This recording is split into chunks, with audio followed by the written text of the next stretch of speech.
5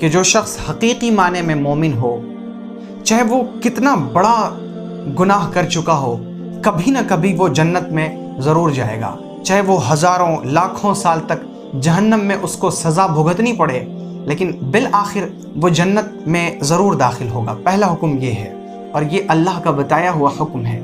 اور دوسرا حکم یہ کہ جو مومن ہیں ان کے اچھے اعمال اور برے اعمال قیامت کے دن میزان عمل میں تولے جائیں گے، اور جن لوگوں کے اچھے اعمال زیادہ ہوں گے ان کے لیے جنت کا فیصلہ ہوگا، اور جن کے برے اعمال زیادہ ہوں گے اللہ چاہے تو انہیں جہنم میں بھیج دے، اور اللہ چاہے تو انہیں بغیر حساب کتاب کے جنت میں داخل فرما دے۔ یہ اللہ کی مرضی ہے۔ تو مومن قطعی کے لیے یہ 7 احکام ہوئے، 5 احکام دنیا کے اور 2 احکام آخرت سے متعلق ہیں۔